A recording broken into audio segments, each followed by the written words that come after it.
اس عالیشان حویلی کے جاگیردارانہ ماحول میں اس جوڑے کو بے جوڑ ہونے کے باوجود جوڑا ہی کہنا مناسب لگتا تھا۔ اس تقریب کے میزبان اعلیٰ کی طرح اس ادھیڑ عمر کی پارٹنر بھی ایک نوخیز لڑکی تھی۔ غالباً نئی نئی شادی ہوئی تھی دونوں کی۔ ادھیڑ عمر مہمان وہی لمبا تڑنگا چودھری تھا جو کچھ دیر پہلے اپنی واسکٹ میں سے 100 کے کرارے نوٹ نکال رہا تھا۔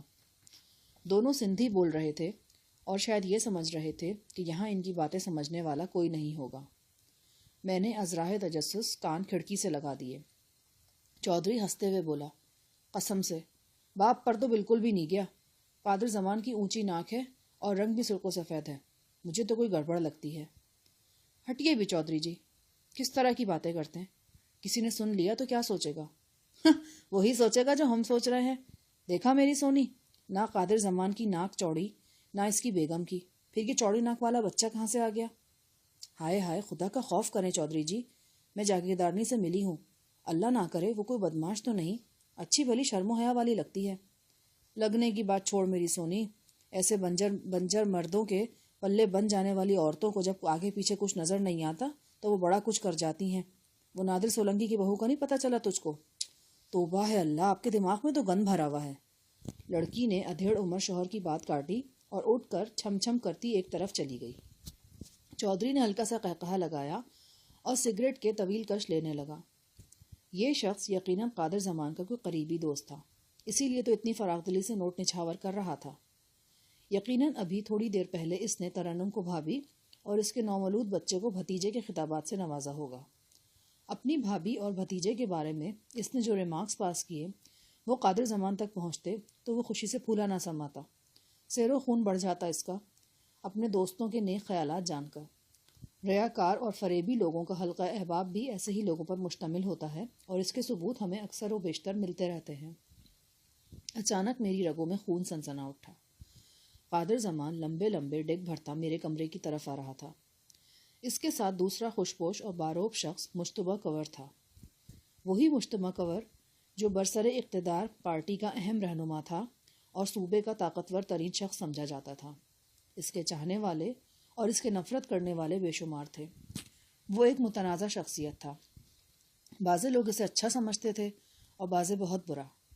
وہ ایک پیدائشی جاگیردار تھا اور سیاست میں قدم رکھنے کے بعد اسے جوانی میں ہی وہ سب کچھ حاصل ہو گیا تھا جس کی تمنا میں لوگ سال ہر سال اس خارزار میں بھٹکتے ہیں۔ وہ بڑے شاہانہ انداز میں قادر زمان کے ساتھ چلا آ رہا تھا۔ ان کے عقب میں بونے باڈی گارڈ تھے اور کچھ سفید پوش محافظ بھی۔ میں جلدی سے واپس آیا اور مسیری پر لیٹ کر آنکھیں بند کر لیں۔ چند لمحے بعد دروازے پر آہٹ ہوئی، قفل کھلا اور کچھ لوگ اندر آ گئے۔ میں نے آنکھوں کی باریک درز سے دیکھا، جاگیردار قادر زمان اور مشتبہ کنور میرے سرہانے کھڑے تھے۔ ان کے عقب میں ایک رائفل بردار محافظ بالکل چوکس حالت میں تھا۔ کسی نے آگے بڑھ کر میرا شانہ جھنجھوڑا۔ میں ٹس سے مس نہیں ہوا۔ میں بہت گہری نیند کی اداکاری کر رہا تھا، لہٰذا سانسیں بھی گہری لے رہا تھا۔ مجھے کچھ دیر ہلانے جلانے کے بعد سمجھ دیا گیا کہ میں ابھی تک بے ہوش یا نیم بے ہوش ہوں۔ بندہ تو ٹھیک ٹھاک لگتا ہے، مشتبہ کنور کی آواز میرے کانوں میں پڑی۔ تبصرہ ایسے کیا گیا تھا جیسے کسی انسان کی نہیں پالتو جانور کی بات کی جا رہی ہے۔ جاگیردار نے کہا، بڑی لمبی چوڑی ہسٹری ہے جی اس کی، کبھی آپ فرصت نکال کر تشریف لائیں تو بتاؤں گا، بلکہ اس کی زبانیں سنواؤں گا۔ حویلی کے ڈاکٹر رحمان کی جانی پہچانی آواز میرے کانوں میں آئی۔ اگر آپ بات کرنا پسند فرمائیں تو میں اسے انجیکشن دے دیتا ہوں، ابھی 2-3 منٹ کے اندر ہوش میں آ جائے گا۔ نہیں، فی الحال رہنے دیں، مشتبہ نے کہا اور چند لمحے کمرے میں ٹھہرنے کے بعد جاگیردار کے ساتھ باہر نکل گیا۔ میں اپنی جگہ بے حس و حرکت لیٹا رہا۔ کمرے کی بتی بجھانے سے پہلے کسی ملازم نے میرا منہ کھول کر اس میں پھر بدبودار کپڑا ٹھونس دیا اور اوپر سے پٹی باندھ دی۔ شاید اس نے یہ خیال کیا تھا کہ کپڑا خود بخود باہر نکل گیا ہے۔ دروازے کے لاک میں چابی گھما کر کمرہ بند کر دیا گیا تو میں نے آنکھیں کھول دی۔ کھڑکی کا پردہ برابر کیا جا چکا تھا اور کمرے میں گہرا اندھیرا تھا۔ آثار سے نظر آ رہا تھا کہ اب تادیر کوئی میری مزاج پرسی کے لیے نہیں آئے گا۔ میں ایک بار پھر بستر سے اٹھ کر کھڑکی پر پہنچ گیا۔ دانتوں کی مدد سے پردہ کھسکایا تو قادر زمان اور مشتبہ کنور اسی میز کے گرد بیٹھے نظر آئے جہاں تھوڑی دیر پہلے قادر زمان کا معزز مہمان اور اس کی بیٹی کی ہم عمر دلہن بیٹھی تھی۔ غالباً یہ میز راز و نیاز کی باتیں کرنے کے لیے موزوں ترین تھی، اسی لیے اسے بار بار رونق بخشی جا رہی تھی۔ قادر زمان اور مشتبہ کنور کسی خاص معاملے پر بات کر رہے تھے۔ قادر زمان کے بونے باڈی گارڈ تھوڑے فاصلے سے کھڑے تھے، دوسرے محافظ بھی کافی فاصلے پر نظر آ رہے تھے۔ مشتبہ کنور نے اپنے سامنے رکھے انتہائی خوبصورت پیمانے میں شہری کا ایک گھونٹ لیا اور ہنس کر بولا، خدا کا نام لو قادر زمان، کن چکروں میں پڑے ہوئے ہو؟ کوئی ٹھوس کام کرو سجن جی، ایسے کاموں میں وقت اور پیسے کی بربادی کے سوا کچھ ہاتھ نہیں آتا۔ مجھے تو لگتا ہے یہ صندوقوں شندوقوں والی بات ویسے ہی جھوٹ ہے، اور اگر سچ بھی ہے تو اس دولت تک پہنچتے پہنچتے تمہاری اپنی گرہ سے اتنی دولت خرچ ہو جائے گی کہ تم سب کچھ پا کر بھی گھاٹے میں ہی رہو گے۔ کنور صاحب، آج سے 2 ماہ پہلے تک میرے خیالات بھی بالکل وہی تھے جو آپ کے ہیں۔ میں نے اس حرامی افراہیم سے یہی الفاظ کہے تھے جو آج آپ مجھ سے کہہ رہے ہیں۔ آپ جانتے ہیں میں کاروباری شخص ہوں، اور اس طرح کے چکروں میں مجھے کبھی بھی دلچسپی نہیں رہی۔ میں جوا بھی اسی لیے نہیں کھیلتا کہ اس میں بندہ ہمت کے بجائے مقدر کے چکر میں پڑ جاتا ہے، لیکن یہ ایک بالکل وکھرا معاملہ ثابت ہوا ہے کنور صاحب۔ یقین کریں میں چکرا کر رہ گیا ہوں۔ مشتبہ نے کہا لگایا، چکرائے تو تم ہر وقت ہی رہتے ہو، اس میں کون سی نئی بات ہے؟ کنور صاحب، میں افراہیم کو بہت اچھی طرح جانتا ہوں، وہ مجھ سے جھوٹ نہیں بول سکتا۔ وہ ابھی بھی انڈیا میں ہی ہے، لیکن 2-4 روز تک آ جائے گا۔ میں آپ کو اس سے ملواؤں گا۔ وہ اس سارے تجربے سے خود گزرا ہے۔ اس نے اپنے ہاتھوں سے کھدائی کی ہے اور وہ 2 درجن صندوق نکالے ہیں جو نیچے سے اوپر تک زیورات اور قیمتی پتھروں سے بھرے ہوئے ہیں۔ وہ تو جیسے پاگل ہو رہا ہے اس دولت کے پیچھے۔ اور صرف افراہیم ہی کی بات نہیں ہے، میں نے فرید کوٹ میں ایسے ایسے تماشے دیکھے ہیں کہ بیان نہیں کر سکتا۔ یوں لگ رہا تھا کہ پورے ہندوستان کے جرائم پیشہ گروہ فرید کوٹ میں اکٹھے ہو گئے ہیں اور ٹرک کی بو سونگھتے پھر رہے ہیں۔ مشتبہ کنور نے بہت گہری سانس لیتے ہوئے کرسی کی پشت سے ٹیک لگائی اور بولا، کانوں سنی اور آنکھوں دیکھی بات میں بہت فرق ہوتا ہے قادر زمان، اور پھر اس قسم کے معاملوں میں تو خواہ بات کا بتنگڑ بن جاتا ہے۔ ابھی پچھلے دنوں ہمارے ایک ملازم نے سائفن سے ایک مچھلی پکڑی، کافی بڑی مچھلی تھی، 12-14 کلو وزن ہوگا، مگر 24 گھنٹے کے اندر اندر اس مچھلی کا وزن 14 کلو سے 30 کلو ہو گیا، اور وہ اس طرح کہ کانوں کان وزن 1-1.5 کلو بڑھتا رہا۔ تیسرے روز اخبار میں جو خبر چھپی وہ اس طرح تھی کہ کنور صاحب کے ملازمین نے ہفتے کے روز ایک بہت بڑی مچھلی پکڑی، اس کا وزن 1.5 من کے قریب بتایا جاتا ہے۔ اس نسل کی مچھلی پہلے کبھی اس علاقے میں نہیں دیکھی گئی۔ میرے کہنے کا مطلب یہ ہے کہ ممکن ہے صندوقوں والی بات میں سچائی ہو، لیکن اس سچائی کو بہت بڑھا چڑھا کر بیان کیا جا رہا ہوگا۔ فرض کریں ان صندوقوں میں چند کروڑ مالیت کا سامان ہے، تو وہ سارے کا سارا ڈھونڈنے والے کو نہیں ملے گا نا۔ ان میں سے وہ اشیاء جو نوادرات کے زمرے میں آتی ہیں آثار قدیمہ والے اپنی تحویل میں لے لیں گے، باقی سامان میں گورنمنٹ سمیت کئی حصے دار ہوں گے۔ پھر تم ان لوگوں کو کیوں بھول رہے ہو جو اس سامان کے حقیقی وارث ہیں؟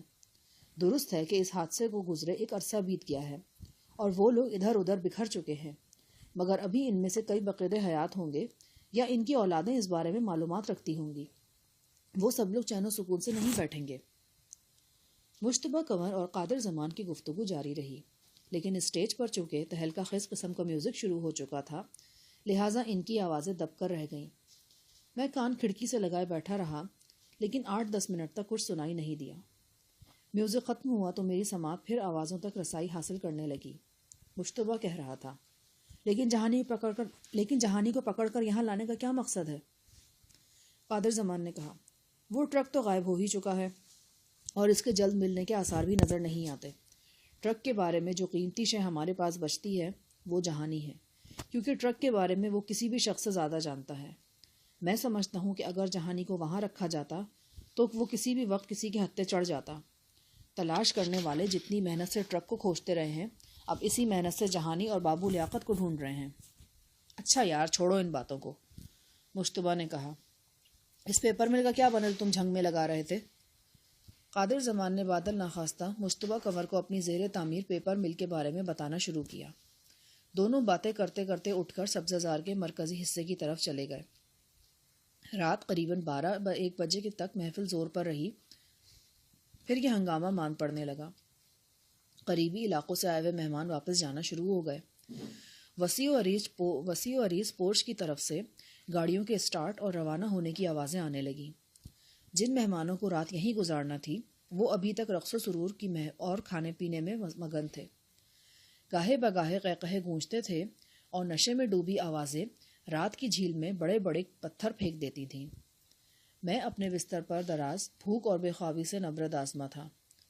اپنے آپ سے لڑتے اور پیش آمدہ ساتوں کے بارے میں سوچتے سوچتے نہ جانے کس وقت اونگ آ گئی۔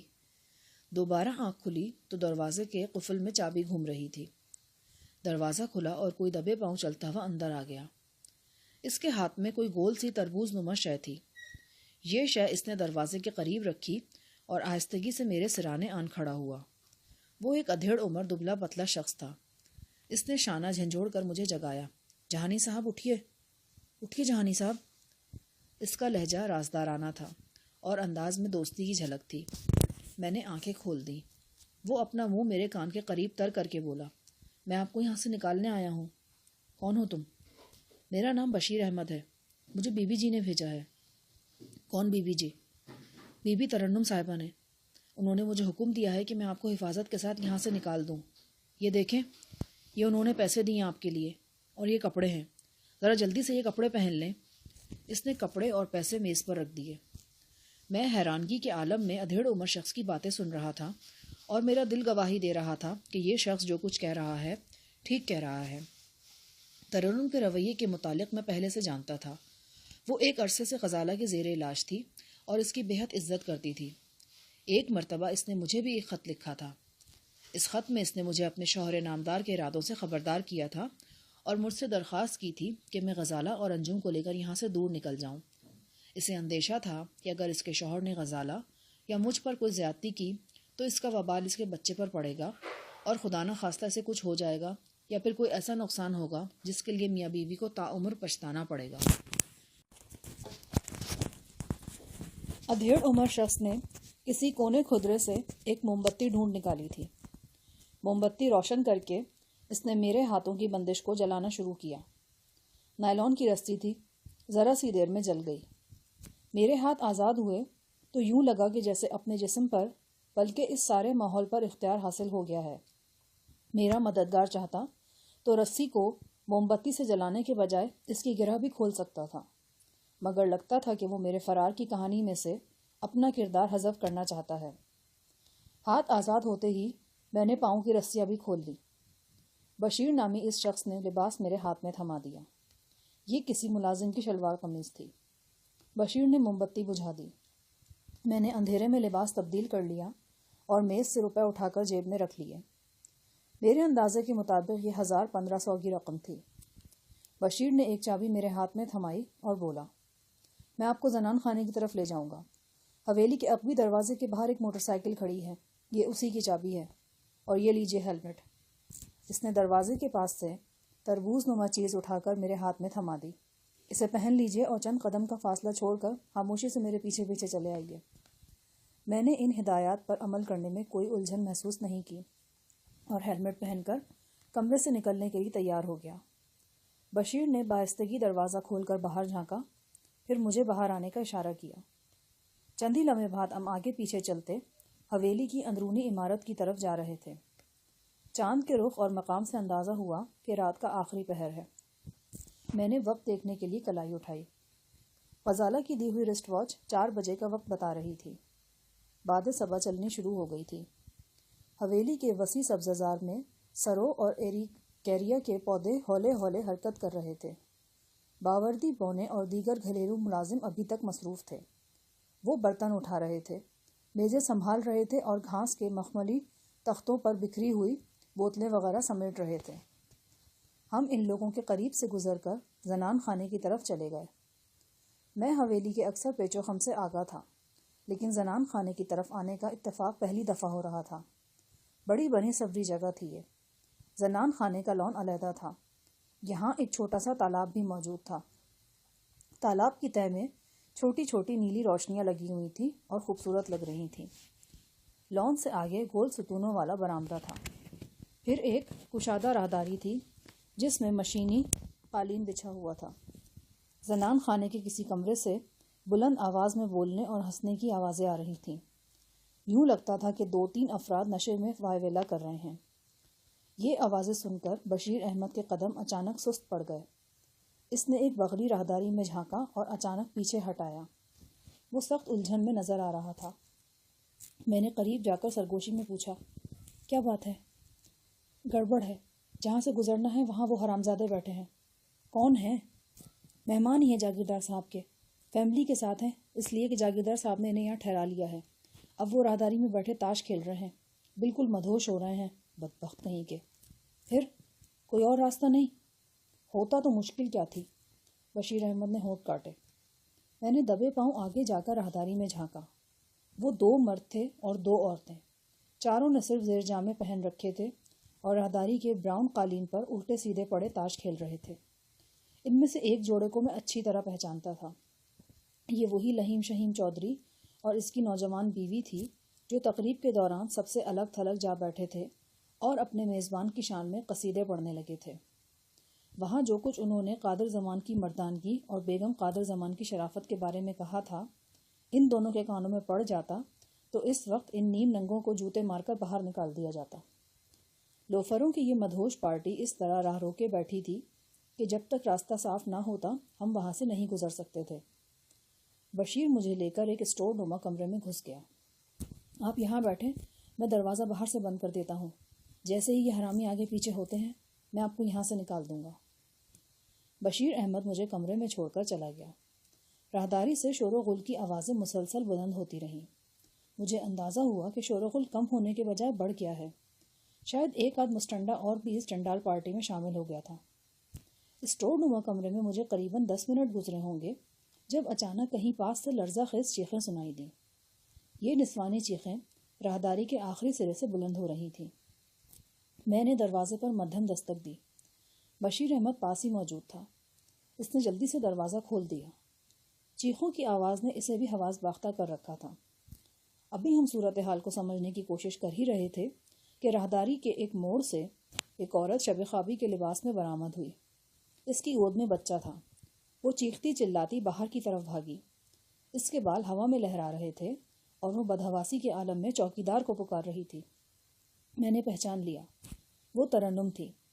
ترنم کے پیچھے ہی پیچھے وہی لہیم شہیم چودھری راہداری کے موڑ سے برآمد ہوا جو تھوڑی دیر پہلے راہداری میں بیٹھا تاش کھیل رہا تھا۔ چودھری کے جسم پر صرف انڈر ویئر اور بنیان تھا۔ اپنے بالوں بھرے جسم اور فربہ توند کے ساتھ وہ اس حلیے میں خوفناک لگ رہا تھا۔ ترنم جی، ہماری بات تو سنو، اس نے پکار کر کہا اور قالین کے کنارے سے الجھنے کے سبب گرتے گرتے بچا۔ میں غیر ارادی طور پر ترنم کے پیچھے گیا۔ وہ راہداری سے نکل کر لان میں پہنچ چکی تھی۔ اچانک میں نے ایک وحشت خیز منظر دیکھا۔ بھاگتے بھاگتے ترنم نے مڑ کر دیکھا۔ اسی اثنا میں وہ لڑکھڑائی اور بچہ اس کی گود سے اچھل کر تالاب میں جا گرا۔ بدحواس ماں کی وہ چیخ لرزہ خیز تھی۔ وہ چیخ حویلی کے در و دیوار میں گونجی اور شب کے سناٹے کو چیرتی چلی گئی۔ ایک لمحے کے لیے یوں لگا کہ وہ اپنے بچے کے پیچھے ہی تالاب میں چھلانگ لگا دے گی، لیکن عین کنارے پر پہنچ کر وہ ٹھٹک گئی۔ بچاؤ بچاؤ! وہ حلق کی پوری قوت سے چیخنے لگی اور اپنی رانیں پیٹنے لگی۔ میں ہیلمٹ اتار کر بے اختیار تالاب کی طرف بھاگا۔ یہ سوچنے اور تجزیہ کرنے کا وقت نہیں تھا۔ جو چیز ترنم کی باہوں سے اچھل کر پانی میں گری تھی یقیناً وہ بچہ ہی تھا، اور اگر وہ بچہ تھا تو ایک ایک ساتھ قیمتی تھی۔ میں نے رکے بغیر پانی میں چھلانگ لگائی اور تہہ میں اترتا چلا گیا۔ پانی کے سرد لمس نے مجھے ڈھانپ لیا اور کانوں میں شائیں شائیں ہونے لگی۔ میں نے بچے کو گرتے دیکھا تھا اور مجھے اندازہ تھا کہ وہ کس مقام پر گرا ہے۔ میں نے تاریک پانی میں دیوانہ وار ہاتھ چلائے، لیکن پانی کے سوا کسی شے کا لمس مجھے محسوس نہیں ہوا۔ قریباً 10 سیکنڈ پانی میں رہ کر میں سطح آب پر ابھرا۔ کناروں پر کوہرام مچا ہوا تھا۔ ترنم ہسٹریائی انداز میں چلا رہی تھی۔ کسی نے اس کو بازوؤں میں جکڑ رکھا تھا۔ سبزہ زار میں کام کرنے والے بونے اور ملازم بھاگتے ہوئے موقع پر پہنچ رہے تھے۔ ان میں سے ایک دو نے تالاب میں چھلانگیں بھی لگا دی تھیں اور تاریک سطح پر ہاتھ پاؤں مار رہے تھے۔ میں نے سانس اندر کی طرف کھینچ کر پھیپڑوں میں پوری گنجائش کے مطابق ہوا بھری اور ایک بار پھر پانی میں غوطہ زن ہو گیا۔ یہ احساس جان کا تھا کہ میرے آس پاس ہی کہیں وہ معصوم بچہ موت سے ہمکنار ہو رہا ہے جو تھوڑی دیر پہلے ایک پرمسرت تقریب کا دولہا تھا اور اپنی ماں کی باہوں میں بڑی شان سے ہمک رہا تھا۔ میں جانتا تھا میری یہ دوسری کوشش آخری کوشش ہے۔ اگر اب بھی بچہ نہ ملا تو پھر وہ ایک لاش کی شکل میں ملے گا۔ میرا دم سینے میں گھٹ رہا تھا، لیکن میں سطح آب پر خالی ہاتھ ابھرنا نہیں چاہتا تھا۔ میں پانی کے اندر کچھ اور گہرائی میں چلا گیا۔ تہہ میں چمکنے والی نیلگوں روشنی اداس نظر آ رہی تھی، جیسے وہ کسی قبر پر جلتا دیا ہو۔ میں نے دیر تک ہاتھ پاؤں چلائے، لیکن پھر دم ٹوٹنے لگا۔ مجھے لگا کہ ہونٹ بے اختیار کھل جائیں گے اور کئی لیٹر پانی میرے پھیپھڑوں میں گھس جائے گا۔ میں ہاتھ چلا کر سطح آب پر آ گیا۔ ترنم کی پھٹی ہوئی سوالیہ نگاہیں میرے چہرے پر جمی تھیں۔ ان نگاہوں کی تاب کوئی گوشت پوست والا انسان نہیں لا سکتا تھا۔ میں بھی نہیں لا سکا۔ مجھے لگا کہ دل سینے میں پھٹ کر 100 ٹکڑے ہو گیا ہے اور میں پانی پر اپنا توازن کھو کر تہہ میں اتر جاؤں گا۔ یکا یک میرا پاؤں کسی چیز سے ٹکرایا۔ میں نے سانس روکی اور تڑپ کر ایک بار پھر پانی میں گھس گیا۔ میں نے چاروں طرف ہاتھ پاؤں چلائے۔ اس مرتبہ میرے ہاتھ میں بچے کی ننھی منھی ٹانگ آ گئی۔ میں نے اسے کھینچا اور پانی سے باہر نکال لیا۔ بچہ بالکل بے حس و حرکت تھا۔ اس نومولود میں جان ہی کتنی تھی، اور وہ قریباً 2 منٹ پانی میں رہا تھا۔ میں نے اسے گارڈن لائٹ کی روشنی میں شبنم آلود گھاس پر لٹا دیا اور ابتدائی طبی امداد دینے لگا۔ میرے ساتھ اس کام میں 2 اور افراد بھی شریک ہو گئے۔ معلوم نہیں وہ مہمانوں میں سے تھے یا گھر کے افراد تھے۔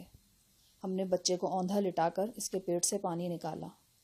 میں نے اس کے مخمنی سینے سے کان لگایا۔ دھڑکن خاموش تھی۔ سانس کا زیر و بم معدوم تھا۔ بظاہر وہ مر چکا تھا۔ میرے جسم میں صدمے کی شدید لہر دوڑ گئی۔ میرے کانوں میں ترنم کی آہ و بکا گونج رہی تھی۔ جھنگ کے سب سے بڑے جاگیردار کی بیوی کسی فقیرنی کی طرح جھولی پھیلا کر خدا سے اپنے بچے کی زندگی مانگ رہی تھی۔ کوئی کہہ رہا تھا، جاگیردار صاحب کو جگاؤ۔ کوئی چلا رہا تھا، گاڑی نکالو۔ کوئی حویلی کے ڈاکٹر رحمان کو آوازیں دے رہا تھا۔ میں نے بچے کے منہ سے منہ ملا کر اس کا تنفس بحال کرنے کی کوشش کی۔ بار بار اس کے سینے کو دبایا تاکہ دل میں جنبش پیدا ہو، لیکن کوئی ترکیب کارگر نہیں ہوئی۔ وہ مر چکا تھا۔ اگر مرا نہیں تھا تو نہ ہونے کے برابر زندہ تھا۔ اچانک میں نے ایک تحیر خیز منظر دیکھا۔ چند لمحوں کے لیے مجھے اپنی آنکھوں پر یقین نہیں آیا۔ بھیڑ میں سے ایک شخص راستہ بناتا ہوا آگے آیا۔ وہ سائیں علی تھا، وہی سائیں علی جسے میں نے 4 روز پہلے یہاں سے سینکڑوں میل دور فرید کوٹ کے نواں میں چھوڑ آیا تھا۔ وہ ننگے سر اور ننگے پاؤں تھا۔ جسم پر وہی میلا کچیلا لباس تھا جس میں سے اب تک میں سے دیکھتا رہا تھا۔ وہ آگے بڑھا تو اس کا سایہ بچے کے جسم پر پڑا۔ ایسا صرف چند لمحوں کے لیے ہوا۔ پھر وہ ایک دم جیسے ڈر کر پیچھے ہٹ گیا اور بچے کا جسم گارڈن لائٹ کی روشنی میں دوبارہ دکھائی دینے لگا۔ اچانک مجھے محسوس ہوا کہ بچے کے پنکھڑیاں جیسے ہونٹوں میں معمولی سی جنبش پیدا ہوئی ہے۔ معلوم نہیں یہ میرا وہم تھا یا واقعی جنبش ہوئی تھی۔ میں ایک مرتبہ پھر بچے کو ماؤتھ ٹو ماؤتھ ٹریٹمنٹ دینے لگا۔ اس مرتبہ یہ کوشش کارگر رہی۔ بچے نے ہچکی لی اور بہت سارا پانی پیٹ سے باہر نکال دیا۔ وہ تھوڑی دیر کسمساتا رہا، پھر اپنی باریک مہین آواز میں زور زور سے رونے لگا۔ یہ اس کی زندگی کا اعلان تھا۔ اس بات کا ثبوت تھا کہ موت پسپا ہو گئی ہے۔ ماں دیوانہ وار بچے کی طرف بڑھی، اسے اٹھا کر چھاتی سے لگایا اور چومنے چاٹنے لگی۔